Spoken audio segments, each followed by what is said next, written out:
say a couple of things and throw out a few things that some of our staff noticed, just for your knowledge. I think we will be having a little bit of a court pretty soon, and then when we come back, we're going to move to a res battle. If you were on this side in that last setup, you're now combined into one team. If you were on that side, you're now combined into one team. We're going to be fighting through the gate and kind of around the gate, and it'll be a res. We'll figure out the res points once we get there.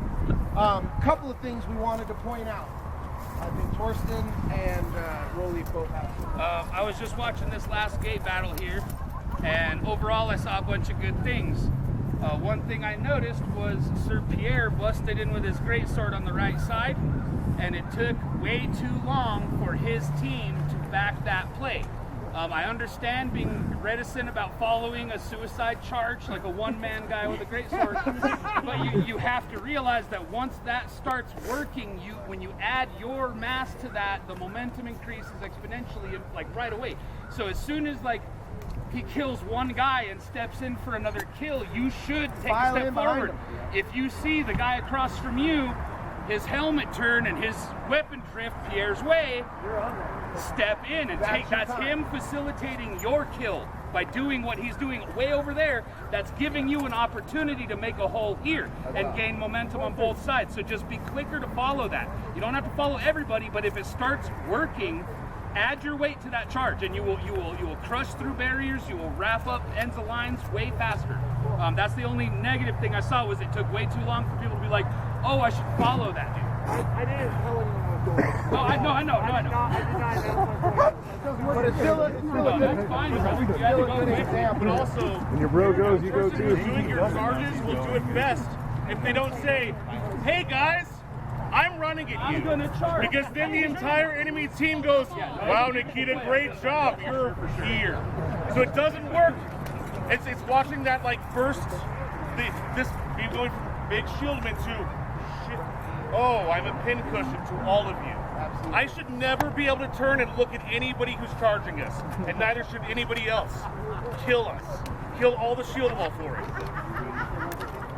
As long as you have some time to learn who you're fighting with, right? Yeah, how long have you been fighting together? Like 25 years? 30, 40? Right? So if I'm with Pierre, he doesn't need to say that he's going. I know Pierre's going.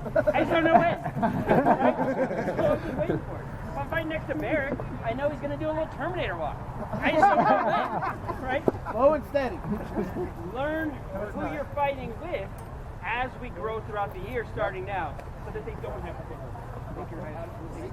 That is kind of why we wanted to start with the 3-man teams, right? We want you to get used to fighting with those people directly next to you, really keeping that communication solid.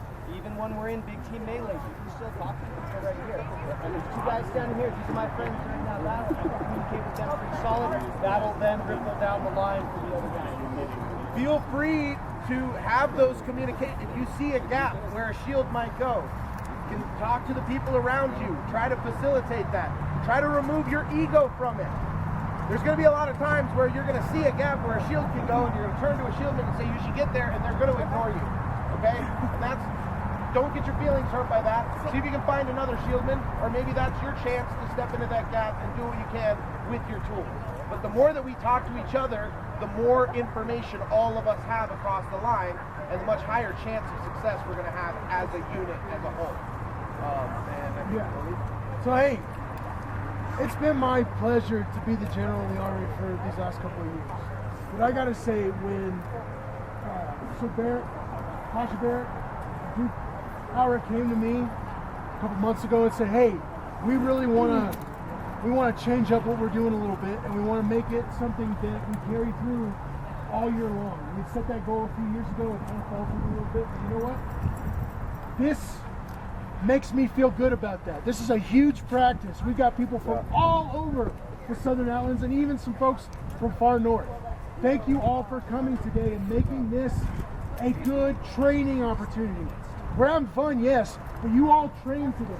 You all got a little bit better today, and that is worth note. And it won't be our last opportunity.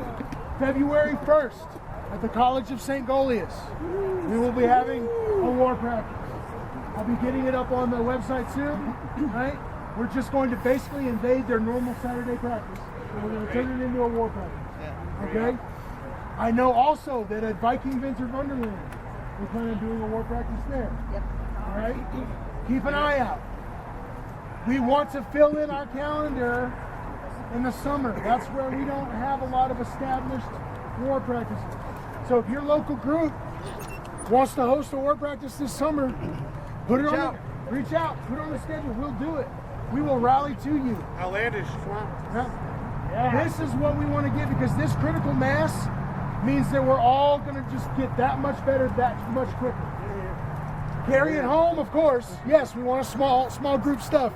But when we can get 50 some odd folks in the same place, that's when we really, the rubber meets the road there. So good job, and thank you for being here. Thanks for running this for us, guys. Yeah. Thank you. There's a 5-man Banneret at Phoenix. There's a 4-man at Outlandish. That was a blast. Do it. Keep it going. Good call, Jordan. All right, I think the next thing that we're kind of waiting on, I believe port is probably pretty imminent at this point. So make sure you're hydrating. Come back ready. We're going right into the meat grinder. We're going to do res until we're